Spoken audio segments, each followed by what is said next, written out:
This Zodiac is an old Chinese part of the tradition, and I try to. I think it's very interesting. I give very different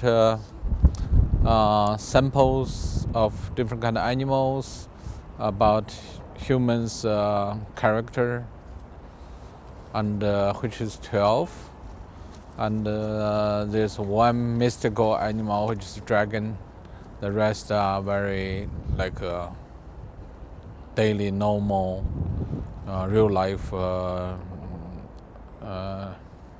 creatures, and it relates to modern history, also because they were looted by British and French soldiers in the middle of Qing Dynasty.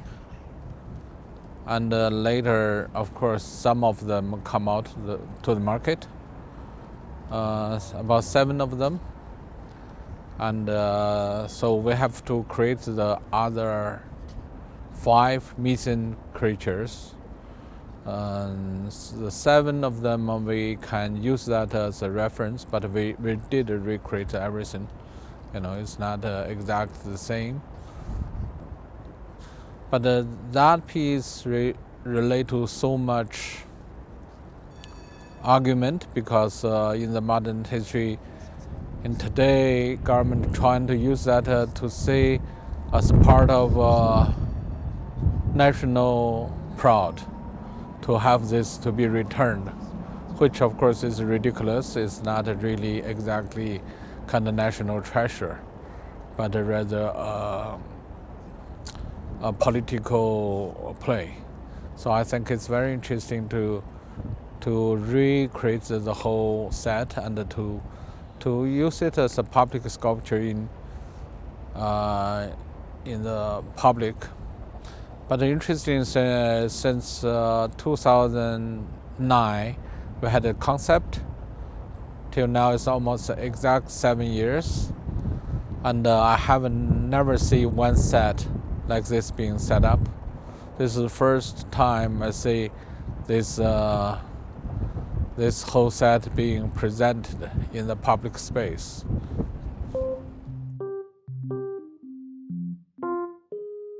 For me, it's an issue to dealing with nationalism. You know, China communists trying to use nationalism and to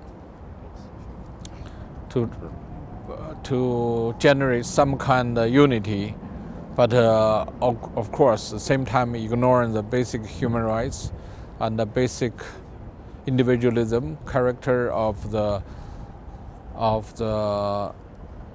you know the privacy and all those issues has been ignored in the society, but just trying to use nationalism to defend their position. I think it's very fake, and it's not going to work either.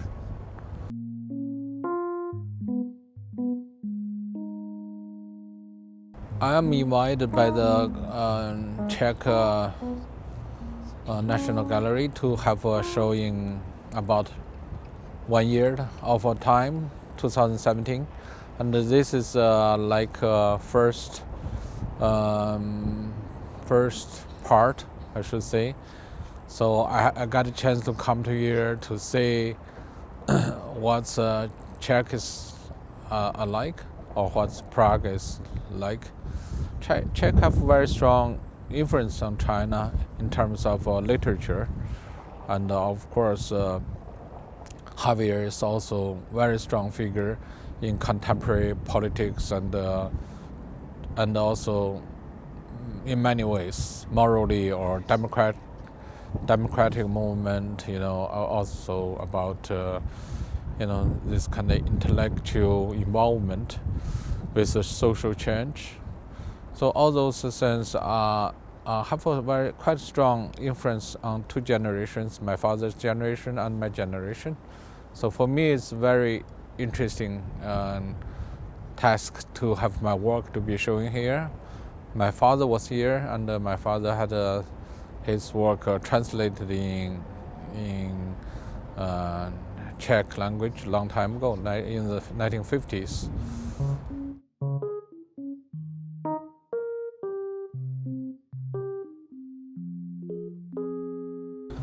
This piece is a very special piece, has been showing in at least 2,000 cities.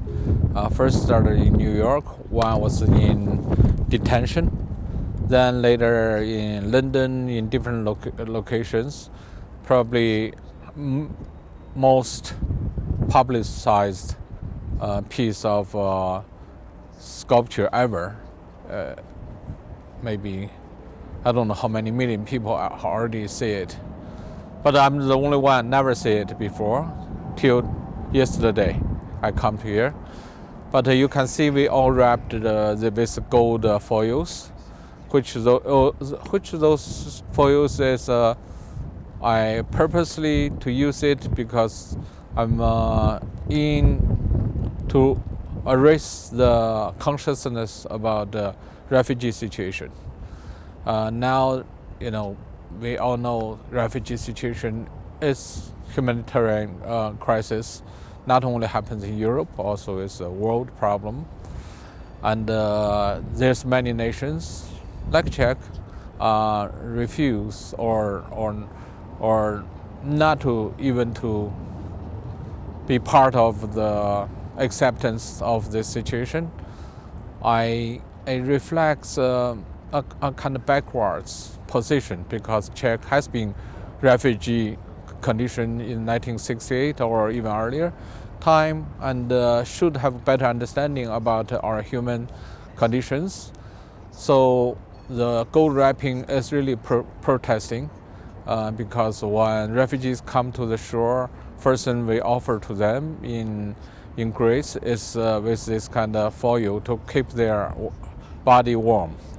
So I purposely wrapped it and to raise the kind of question and also kind of protesting on human dignity, on the issues of moral and responsibility, which Howard always defends. So I think Czech has a very strong intellectual humanitarian background and a very strong potential. So this is the first time we use Zodiac with some very current political issues.